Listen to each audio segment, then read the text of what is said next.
ବାଦି ଗ୍ରାମ ପଞ୍ଚାୟତରେ ବିକଶିତ ଗାଁ ବିକଶିତ ଓଡ଼ିଶା ଅନୁଷ୍ଠିତ।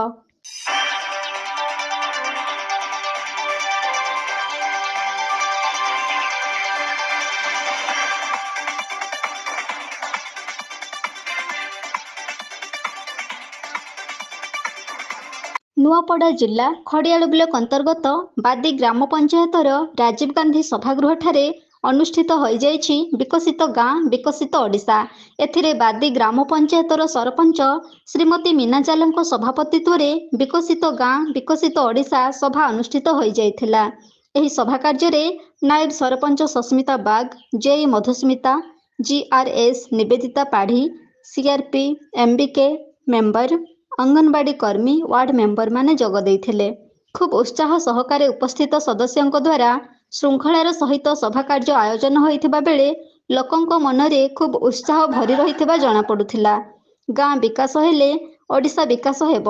ପ୍ରଥମେ ଗାଁକୁ ବିକଶିତ କରିବାର ସ୍ୱପ୍ନ ଦେଖୁଥିବା ରାଜ୍ୟ ସରକାର ଏହି କାର୍ଯ୍ୟକ୍ରମରେ ସମସ୍ତଙ୍କ ସହଯୋଗ ଆବଶ୍ୟକ। ପ୍ରତ୍ୟେକ ବ୍ୟକ୍ତି ବିକାଶ ପଥରେ ପାଦ ଦେଇ ଗାଁକୁ ବିକଶିତ କରିବାର ଆନ୍ତରିକତା ରହିଲେ ଯେ ଦିନେ ବିକଶିତ ରାଜ୍ୟରେ ଓଡ଼ିଶା ପରିଗଣିତ ହୋଇପାରିବ ଏଥିରେ ସନ୍ଦେହ ନାହିଁ। ତେଣୁ ପ୍ରତ୍ୟେକ ବ୍ୟକ୍ତି ବିକଶିତ ଗାଁ ବିକଶିତ ଓଡ଼ିଶାରେ ସାମିଲ ହେବା ଜରୁରୀ।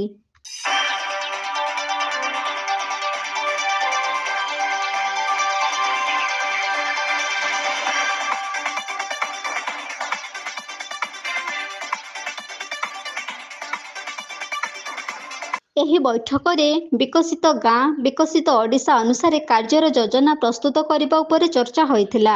ଗ୍ରାମ ପଞ୍ଚାୟତ ଉପରେ ପଞ୍ଚବାର୍ଷିକ ଉନ୍ନତ ଯୋଜନା ପ୍ରସ୍ତୁତ କରିବା ପାଇଁ ଗ୍ରାମ ସଭାରେ ଉପସ୍ଥିତ ରହିଥିବା ପ୍ରତ୍ୟେକ ସଦସ୍ୟା ପାଖରୁ ମତାମତ ନିଆଯାଇଥିଲା, ଯାହାଦ୍ୱାରା ଗ୍ରାମ ପଞ୍ଚାୟତର ଉନ୍ନତିର ଜନ ସହଭାଗିତା ବୃଦ୍ଧି ଏବଂ ସୁଶାସନ ଜୋରଦାର କରିବା ପାଇଁ ଅଭିଯାନ ସଫଳ ହୋଇପାରିବ। ସରକାର ନେଇଥିବା ପ୍ରତ୍ୟେକ ଯୋଜନାରେ ଜନସାଧାରଣଙ୍କ ଅବଦାନ ହିଁ ସରକାରଙ୍କୁ ବାଟ ଦେଖାଇବାରେ ସହାୟକ ହୋଇଥାଏ।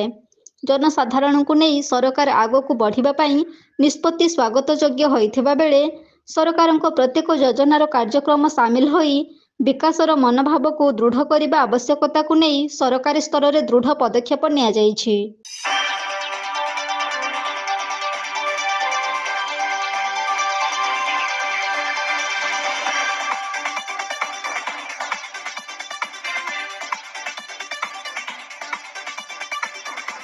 ଏହି ସଭା କାର୍ଯ୍ୟରେ ବାଦି ଗ୍ରାମ ପଞ୍ଚାୟତର ଅନେକ ଜନସାଧାରଣ ଯୋଗ ଦେଇଥିଲେ। ରାଜ୍ୟ ସରକାରଙ୍କ ଏହି ଯୋଜନାକୁ ଅନେକ ସ୍ୱାଗତ କରୁଥିବା ବେଳେ ଜନସାଧାରଣ ଏହାର ଫାଇଦା ଉଠାଇବା ପାଇଁ ଯୋଜନାରେ ସାମିଲ ହୋଇ ଗାଁର ବିକାଶ କରି ରାଜ୍ୟକୁ ବିକାଶ କରିବାର ସଂକଳ୍ପ ନେଇଥିଲେ। ଏହି ବିକଶିତ ଗାଁ ବିକଶିତ ଓଡ଼ିଶା କାର୍ଯ୍ୟକ୍ରମ ଓଡ଼ିଶା ପାଇଁ ଏକ ବିକାଶର ଫର୍ଦ୍ଦ ଲେଖା ହୋଇପାରିବ ବୋଲି ଜନସାଧାରଣଙ୍କ ପାଖରେ ବିଶ୍ୱାସ ସୃଷ୍ଟି ହୋଇଛି। ଗ୍ରାମ ସ୍ତରରୁ ଗ୍ରାମ ପଞ୍ଚାୟତକୁ ଏକ ବିକଶିତ ଅଞ୍ଚଳ ସୃଷ୍ଟି କରିବା ପାଇଁ ସମସ୍ତଙ୍କ ସହଯୋଗ ଲୋଡ଼ା ହେଉଥିବା ବେଳେ ଏଥିରେ ଜନସାଧାରଣଙ୍କ ସମ୍ପୂର୍ଣ୍ଣ ସହଯୋଗ ରହିବ ବୋଲି ମତ ପ୍ରଦାନ କରିଥିଲେ।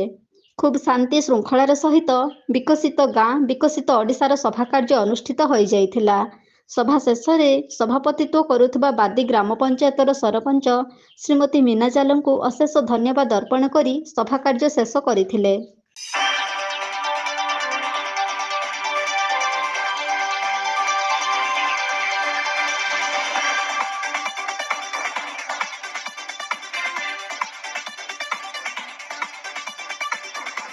ନୂଆପଡ଼ାରୁ ଲୋକନାଥ ପଟେଲଙ୍କ ରିପୋର୍ଟ, AB ନ୍ୟୁଜ୍।